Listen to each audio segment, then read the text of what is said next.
jauh lebih baik daripada doa aku. Aku masih doa harapan hidup. Allah bin Jahash yang memilih akhirat.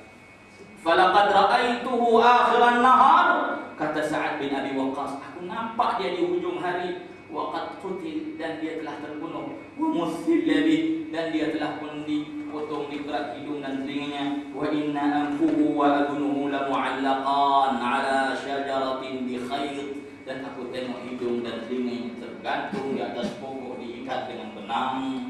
Istajaba Allahu da'wata Abdullah bin Jahsh, Allah telah mustajabkan doa Abdullah bin Jahash. Allah telah muliakan dia dengan syahadat. Kama akrama biha khalahu, sebagaimana Allah Ta'ala telah memuliakan pakciknya. Khalahu pakcik Abdullah bin Jahash sebelah mak, khal pakcik sebelah mak, am pakcik sebelah ayah. Sayyidus syuhada Hamzah ibn Abdul Muttalib. Hamzah bin Abdul Muttalib juga gugur syahid ketika perang Uhud. Naam, Rasul sallallahu alaihi wasallam menanam mereka dalam satu lubang, sedang air mata Nabi sallallahu alaihi wasallam turawi sarahuma, gugur membasahi kubur mereka bituyubi syahadat, dengan kemanisan syahadah yang mereka telah sembahkan kehadapan Allah Azza wa Jalla. Dulu ya ikhwan, lihatlah wahai saudara-saudara, bagaimana iman yang kuat telah ditunjukkan oleh Abdullah bin Jahash. Iman la ba'da iman, yang tidak ada lagi kekuatan iman yang lebih tinggi daripada apa yang telah mereka tunjukkan. Allahumma rzuqna syahadah, ya Allah rezekikan kepada kita syahadah fi sabilik. Allahumma rzuqna syahadah, Allahumma khtim lana bi husnil khatimah wa la takhtim alaina bi su'il khatimah. Habis juga ya. Ya, buat lagi angkat tangan. Masuk cerita dulu dan sekarang. Ya, ada soalan-soalan. Semestinya soalan. Ya. Ya.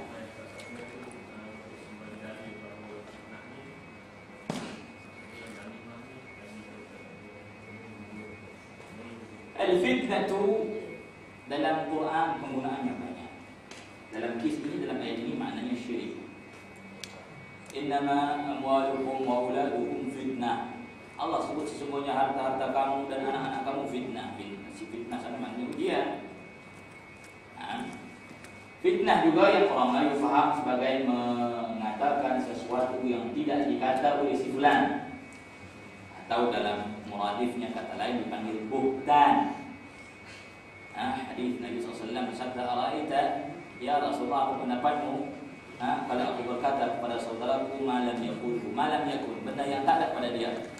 Nabi kata, faqad tabtahu, kau telah mengumpat dia.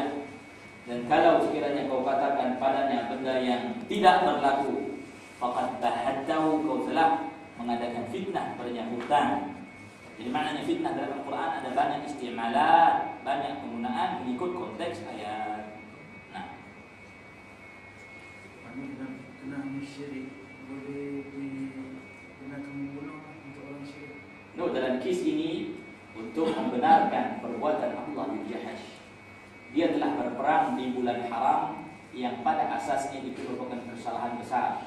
Sebab itu Allah Ta'ala tatkala menurunkan ayat wa yas'alunaka 'anil syahril haram qitalin fihi, Allah kata qul qital, katakan qital padanya kabir, dosa besar.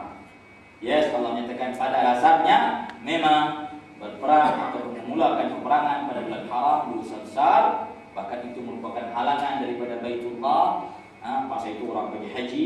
Wa ikhraju ahlihi, bahkan mengeluarkan ahlinya, juga merupakan dosa yang besar. Tetapi perbuatan syirik orang-orang kufar Quraisy itu jauh lebih besar daripada pembunuhan yang memang segala sebagai asasnya besar ketika bulan haram.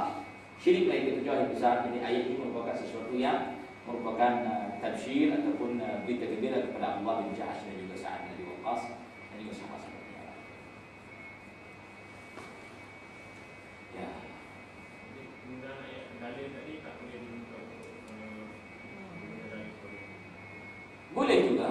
Boleh juga al-ibratu bi umumil lafzi la bi khususis sabab. Nah, cuma mungkin la syak bahawasanya kita benda yang besar.